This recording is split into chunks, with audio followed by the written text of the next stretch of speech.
아, 드디어 길었던 누가복음의 마지막 장, 마지막 부분에 우리는 도달했습니다.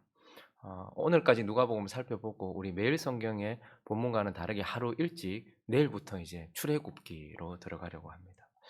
오늘 이제 24장 마지막 부분에 누가복음의 마지막 부분에 다다랐는데요. 그런데 오늘 누가복음은 마지막 부분에서 끝을 보여주고 있는 것이 아니라 시작을 보여주고 있다는 것을 봅니다.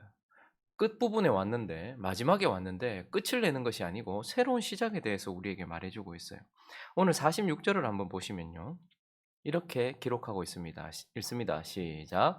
또 이르시되 이같이 그리스도가 고난을 받고 제3일에 죽은 자 가운데서 살아날 것과.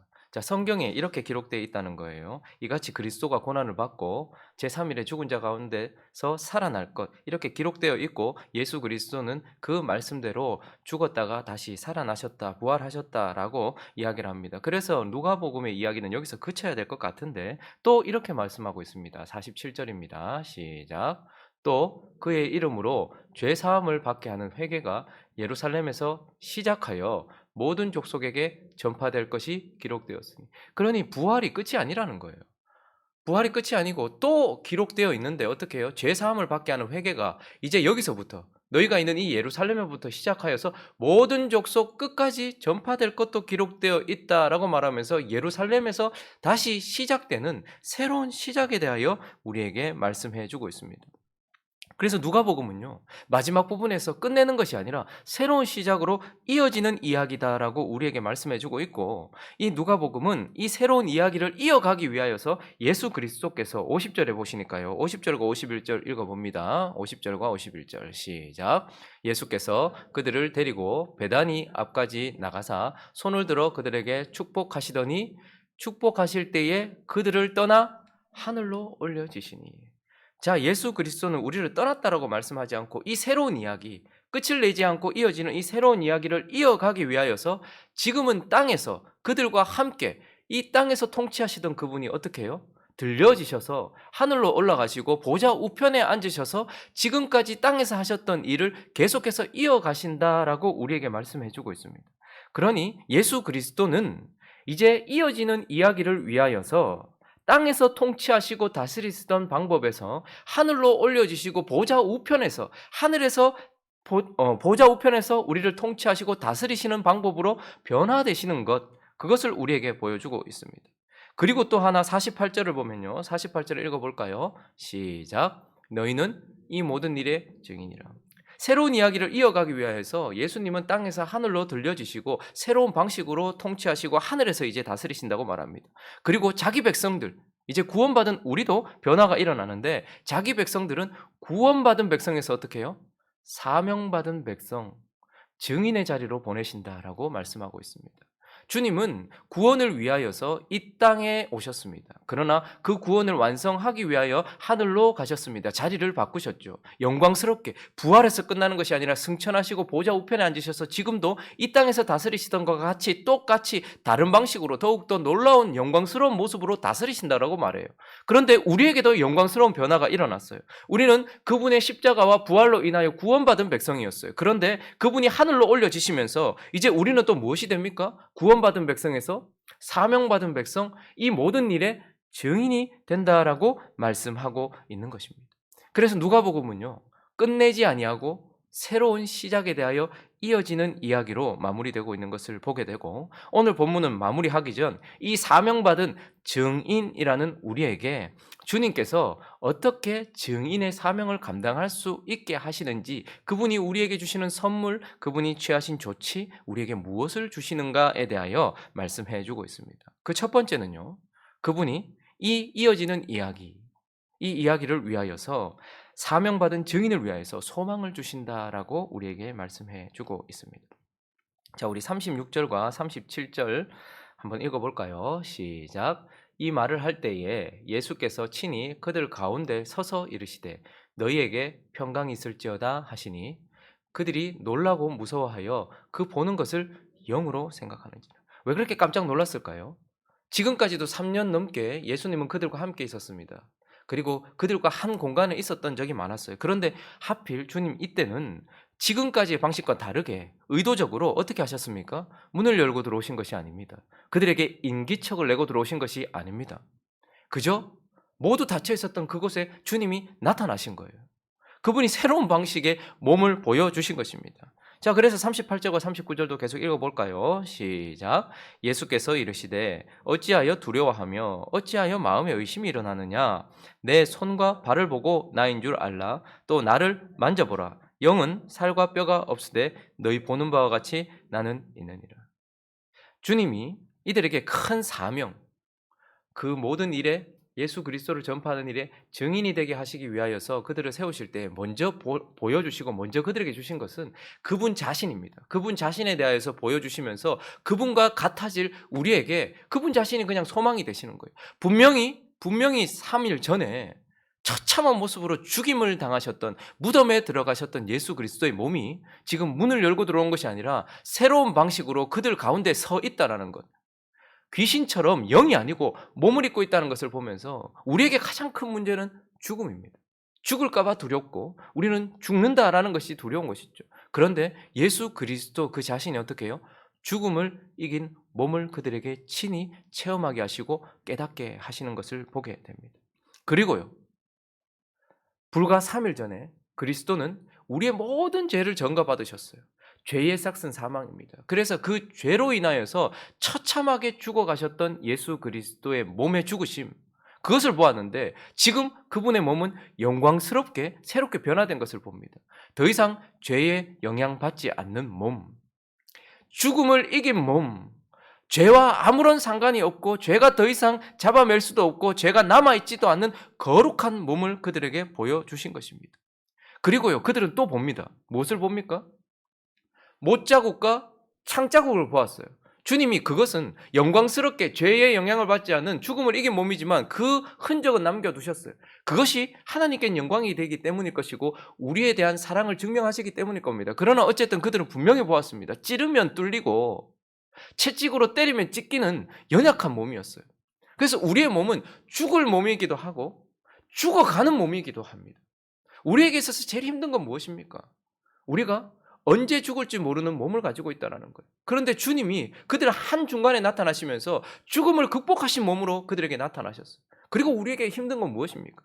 여전히 우리 안에 남아서 우리를 괴롭히고 있는 죄입니다. 우리는 죄와 끊임없이 싸웁니다. 가장 큰 싸움, 가장 힘든 일들 중에 하나는 우리 속에 남아있는 죄, 이것을 우리가 늘 경계하고 이것과 늘 싸우지 않으면 우리는 어제는 그리스도인 같았는데 경계하지 않은 오늘은 또다시 세상 사람 같고 죄인과 같은 모습으로 바뀔 수 있다는 거예요. 그래서 우리는 끊임없이 우리 속에 남아있는 이 죄와 싸우고 있어요. 그런데 그리스도의 몸은 이제 더 이상 죄에도 영향을 받지 않습니다. 그리고 우리에게 문제는 무엇입니까? 죽어가고 있다는 거예요. 언제 죽을지 모르는 것도 무서운 일이지만 사실 저와 여러분은 죽어가고 있어요. 서서히 죽어가고 있어요. 이게 무서운 겁니다. 저와 여러분은 늙어가고 있죠. 그래서 세상에서 찢으면 찢기고 바이러스가 침투하면 병드는 것이 우리의 몸입니다.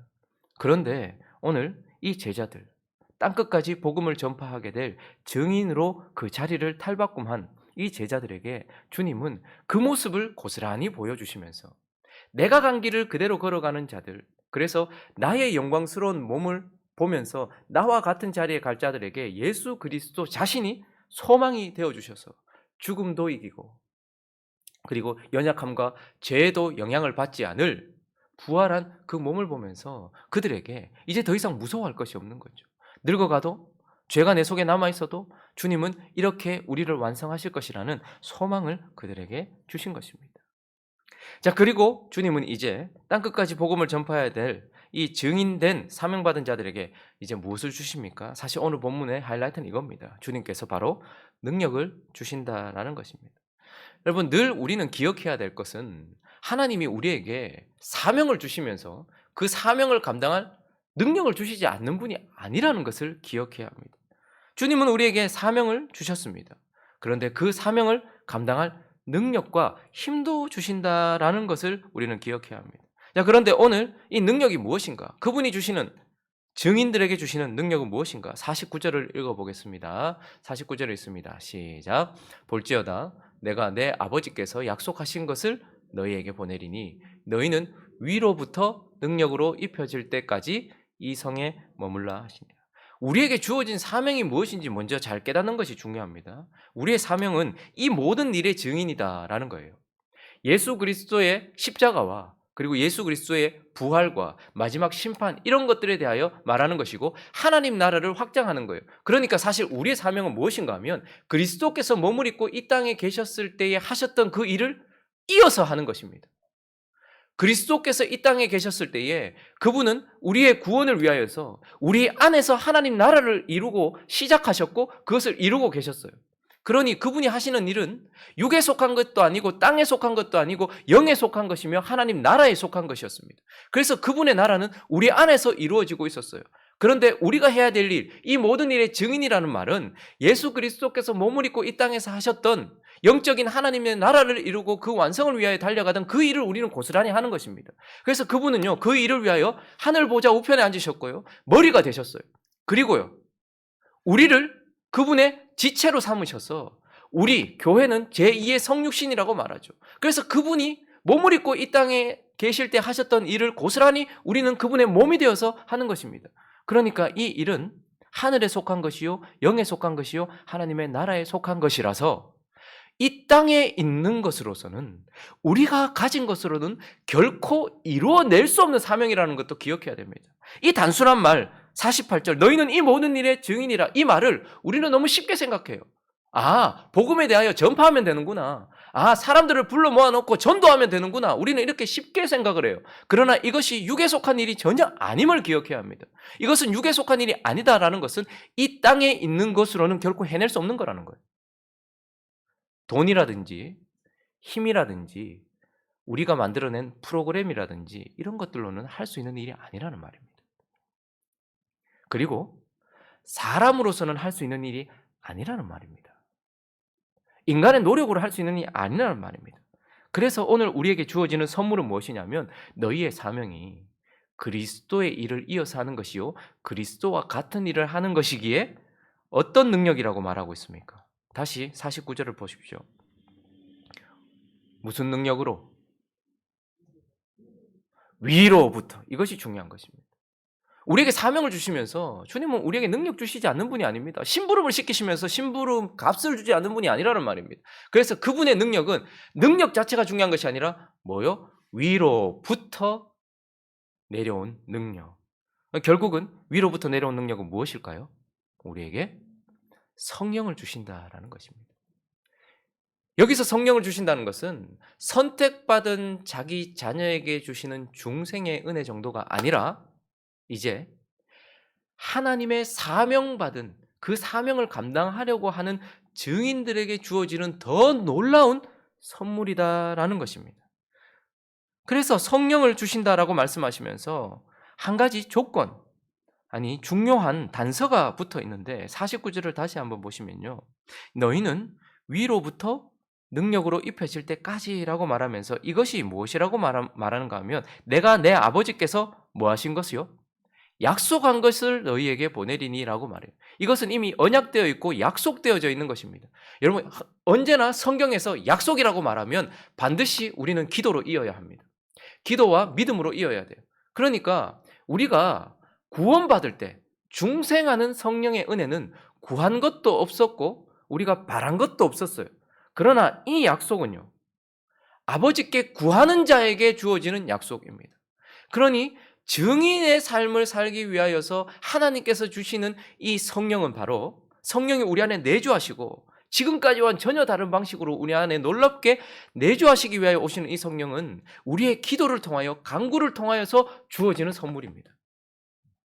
그리고 또 하나는요, 밑에 보니까 위로부터 능력으로 입혀질 때까지 이 성에 머물라.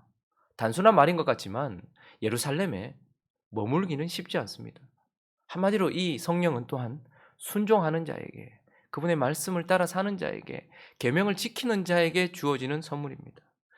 그래서 우리는 이것을 기억해야 합니다. 우리에게 사명을 주신 그 사명은 인간, 이 땅에 있는 것으로는 할 수 없는 것이라서 위로부터 오는 능력, 바로 성령이 필요하고 하나님은 우리에게 성령을 주시는데, 그런데 그 성령은요, 선택받은 자기 백성에게 주어지는 중생의 선물은 그냥 주어졌지만 사명을 감당하기 위하여 주어지는 이 성령의 내주하심은 바로 기도와 순종하는 자기 사랑하는 자녀에게 주시는 선물이다라는 것을 우리는 기억해야 하는 것입니다.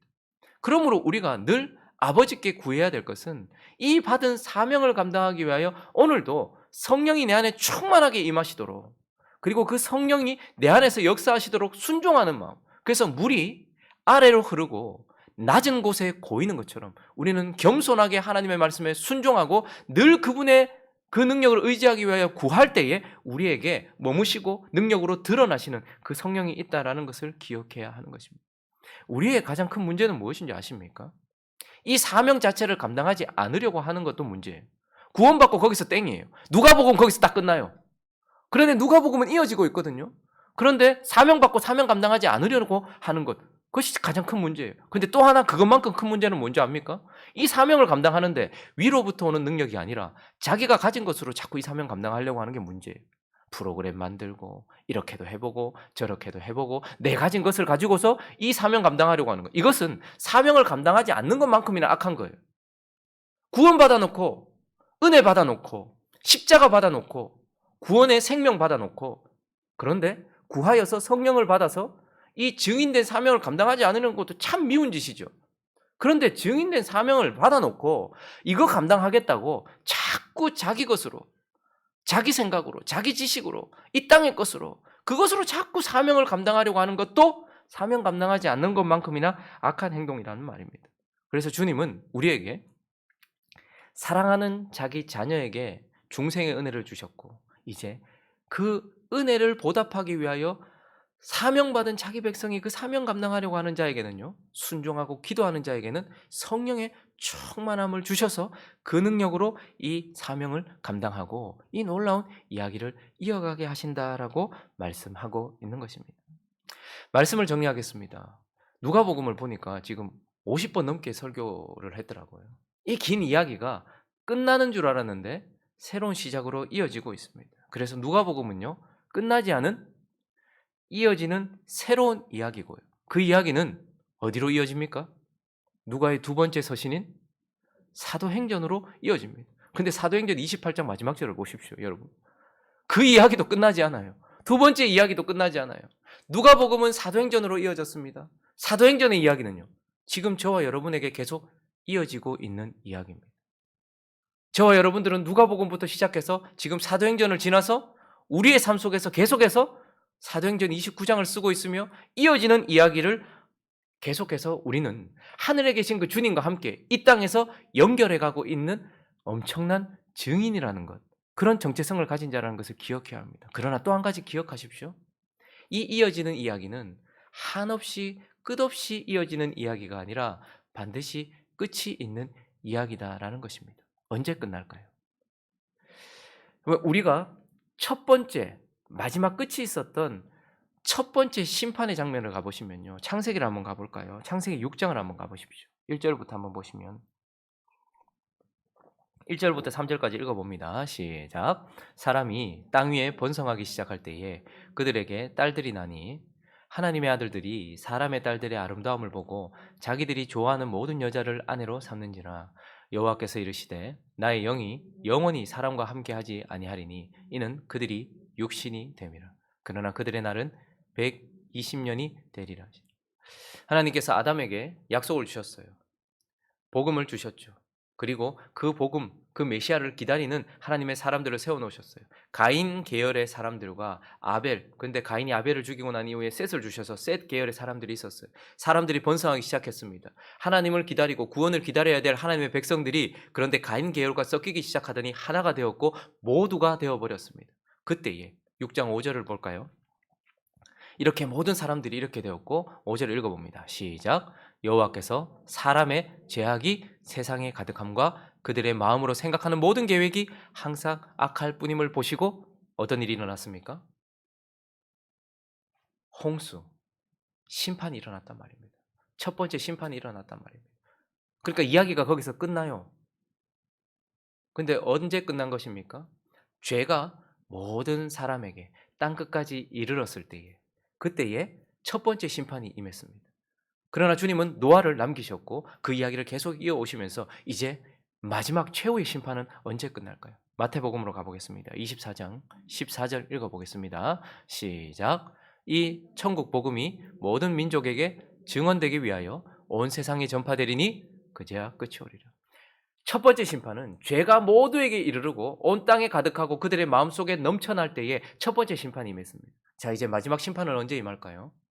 복음이 땅끝까지 이르러 모든 자들에게 증언되면 그때서 마지막 심판이 임한다고 말합니다.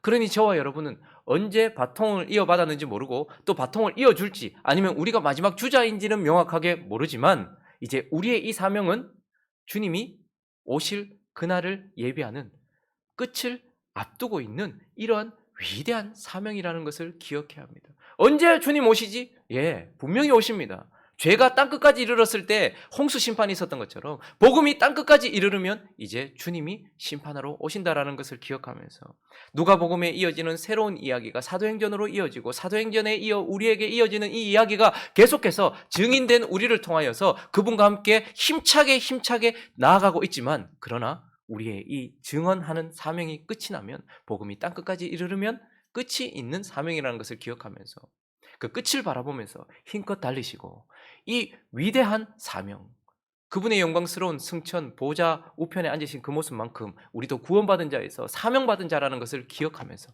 이 사명 잘 감당하기 위하여 이어가는 이야기 속의 주인공처럼 살아가는 저와 여러분 되시기를 예수 그리스도의 이름으로 축원합니다.